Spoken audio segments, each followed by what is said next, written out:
इसको हम अच्छे से आवेशित कर लेंगे। ठीक है, ये गुब्बारे का भी, गुब्बारा वैसे गुब्बारा भी किससे बना हुआ है? रबड़ से है, रबड़ का बना हुआ है ना। ठीक है, तो ये भी इसका भी परमाणु होता है, इसके भी बहुत सारे, ये भी बहुत सारे परमाणु से मिलके बना है। इसके नाभिक में भी इलेक्ट्रॉन, प्रोटॉन और न्यूट्रॉन होते हैं, जिनके ऊपर भी कैसा आवेश होता है? प्लस और माइनस आवेश होता है। जो इसको पकड़ के रखो और दो इसको दे दो। अब इसको करते हैं, हमने इसको आवेशित कर देना। वैसे जल्दी जल्दी करना होता है इसको थोड़ा, ताकि क्योंकि बहुत कम मात्रा में इसको हम आवेशित कर सकते हैं। तो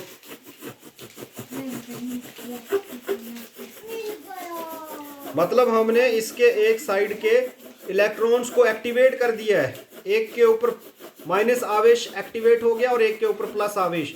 तो ध्यान रखना, ये जो इसमें कैसे गुण आ जाएंगे? चुंबकीय गुण आ जाएंगे। ठीक है, इसका एक ध्रुव, जो इसके ऑपोजिट ध्रुव होंगे नॉर्थ और साउथ, ये एक दूसरे को आकर्षित करेंगे और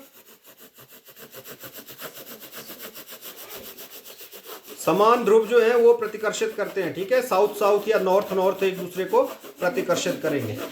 ठीक है, तो करके देखते हैं। पकड़ो, अब इसके ऊपर लगाना है आपने। ठीक है, पकड़ो, पहले इसके ऐसा करते हैं। देखो ये मेरी उंगलियों को भी चिपक रहा है, जो आवेशित किया हमने। तो पहले इसको पास लाते, देखो ये क्या हो रहा है? दूर जाने की कोशिश कर रहे हैं। ठीक है, और जो ये देखो, ये आवेशित भाग और ये अनावेशित भाग क्या कर रहे हैं? एक दूसरे की तरफ चिपक रहे हैं ना। यस। इसको थोड़ा सा खींच, अपने हाथों से दूर करने की कोशिश करो। आप देख रहे हो कि जैसे ये ऊपर से इसको दूर भी कर रहा है, लेकिन ये एक दूसरे से क्या हो रहे हैं? दूर नहीं जा पा रहे। मतलब क्या है? इनमें जो है वो चुंबकीय गुण जो है वो पैदा हो चुका है। ठीक है, तो अब हम क्या करते हैं? जैसे मान लो इधर देखो, तो ये है दोनों भाग आवेशित। ठीक है, अब ये क्या करेंगे? एक दूसरे को आकर्षित नहीं करेंगे। ये क्या कर रहे हैं? देखो धक्का लगा रहे हैं ना, धक्का दे रहा है ना ये गुब्बारा इसको, और गैप रह रहा है, चिपक नहीं रहा। देख रहे हो गैप नहीं रह रहा। उस गैप को अच्छे से दिखाओ। वो अब ये जो समान ध्रुव है ये एक दूसरे को क्या करते हैं? प्रतिकर्षित करते हैं। और विपरीत ध्रुव जो होते हैं, ये जो हमने अनावेशित है, ये तो वैसे ही नहीं एक दूसरे से मतलब वो करेंगे। लेकिन अगर मैं एक साइड ये रखूं और एक साइड ये रखूं, तो आप देखोगे कि ये एक दूसरे की तरफ आकर्षित होंगे। हाँ, ये देखो अब जो है वो चिपक गए। देख रहे हो आप? इधर तो चिपक गया है, समझ गए? तो अब हमने पहले क्या हुआ था कि गुब्बारा जो था अनावेशित था, तो ये ना तो एक दूसरे को आकर्षित कर रहे थे, ना ही प्रतिकर्षित कर रहे, क्योंकि एक रबड़ का गुण पहले कुछ और था। अब हमने इसके गुणों में क्या कर दिया है? परिवर्तन कर दिया है। ठीक है, तो हमारी परिभाषा में भी हमने यही पढ़ा था कि कोई भी पदार्थ जब अपना सामान्य व्यवहार छोड़ करके और पदार्थ की तरह व्यवहार करने लगे, यानी कि अर्थात या तो उसमें चुंबकीय गुण आ जाए या उसमें विद्युत के गुण आ जाए, तब उसे हम आवेश कहते हैं। ठीक है, उसे हम क्या कहते हैं? चार्जेस कहते हैं। अब इसमें हम ये क्या है? ठीक है, ये क्या है? ये है अपना अनलाइक चार्जेस। ठीक है, अनलाइक चार्जेस है। देखो ये आवेशित, ये अनावेशित है और ये आवेशित है, ये अनावेशित है, ये आवेशित है, यानी ये अनचार्ज्ड है और ये चार्ज्ड है। तो ये एक दूसरे को आकर्षित कर रहे हैं। तो ये कौन सा आवेश का प्रकार हो गया? ये अनलाइक चार्जेस। ठीक है, या विजातीय आवेश। और जब हम ये समान जिन हिस्सों को हमने आवेशित किया रगड़ के रुई की मदद, इस ऊन की मदद से, तो वो एक दूसरे को प्रतिकर्षित कर रहे हैं। तो ये कौन सा प्रकार हो गया? सजातीय आवेश, या इसको हम इंग्लिश में हम इसको कहते हैं लाइक चार्जेस, या फिर लाइक चार्जेस, और एक और इसके लिए शब्द बरता जाता है,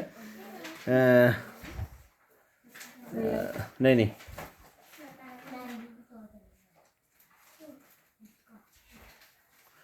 चलो वो जब आएगा तो देख लेंगे उसको, ठीक है। लाइक और अनलाइक चार्जेस, ठीक है। इस तरह से हमारा टॉपिक हम यहीं पे फिनिश करते हैं। Thank you.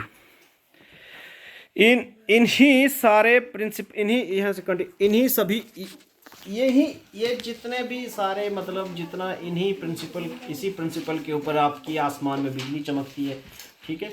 जब दो अलग क्या होता है, दो अलग आवेशित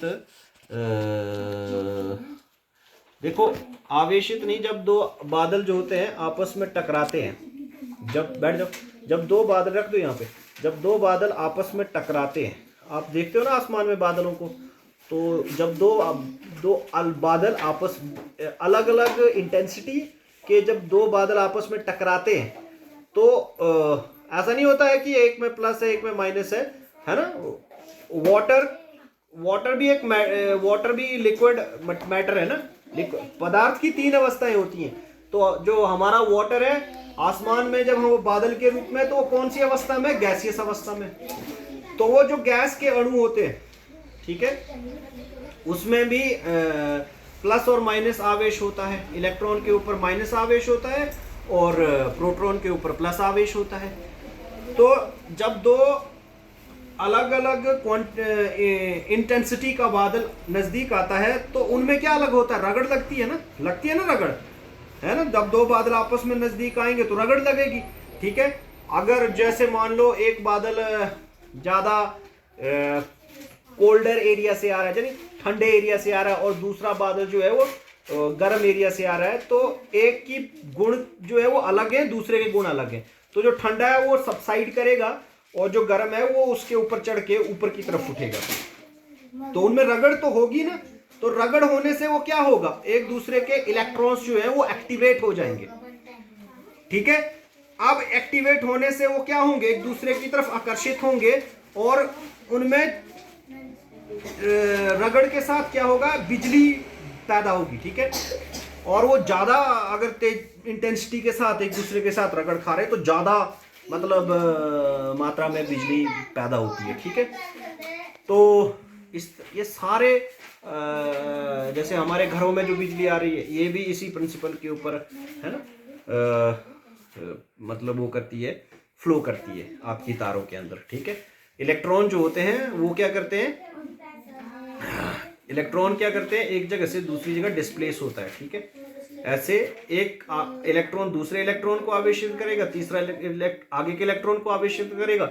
इसी तरह से, क्योंकि तार भी एक मैटर है ना, तार भी एक पदार्थ है, तार के अंदर भी कितने, अगर जितनी लंबी तार होगी उतने सारे उसके अणु और इलेक्ट्रॉन और प्रोटॉन और न्यूट्रॉन होंगे, ठीक है।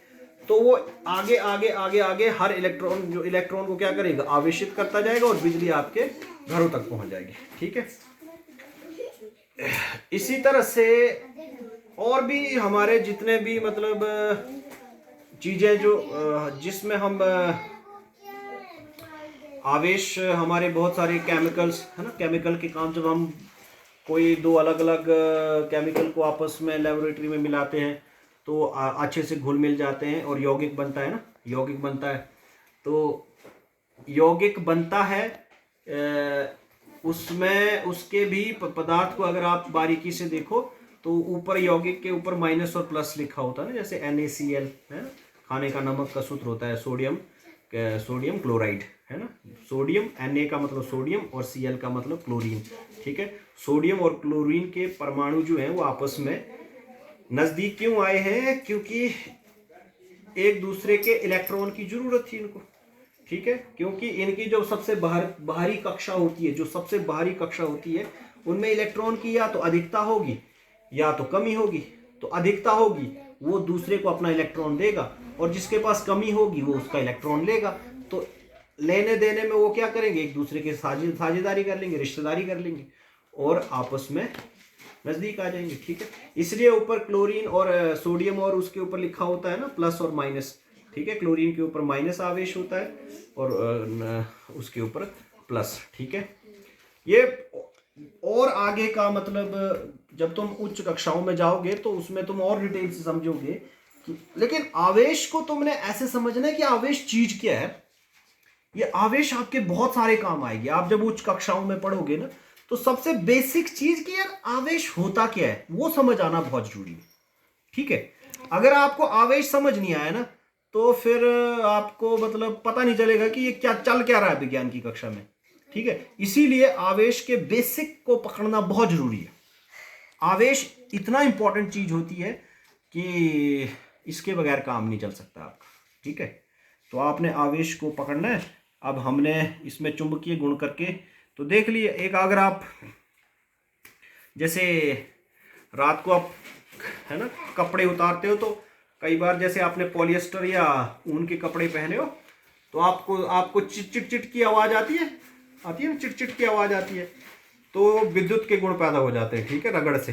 तो इस तरह से वो चिट चिट, या कई बार आपको करंट लगता है कहीं ऐसी है ना, वो करंट लगा मेरे को, यार ये लोहे से कैसे करंट लग गया, इसमें कौन सा बिजली है ना, क्योंकि वो प्लस और माइनस जब भी आपस में वो मिलेंगे तो क्या है उसमें करंट पैदा होगा। ठीक है, इलेक्ट्रिक करंट पैदा होगा, उसमें विद्युत के गुण आ जाएंगे। ठीक है, तो मैं उम्मीद करता हूं कि आपको आवेश जो है वो कुछ हद तक, ऐसा नहीं कह सकते कि पूरा पूरा समझ आ हो गया हो, लेकिन कुछ हद तक आपको आवेश जो है वो समझ आ ही गया होगा। अगर आगे ना भी आए तो इसको हम और एक बार फिर करेंगे कि आवेश क्या चीज़ है।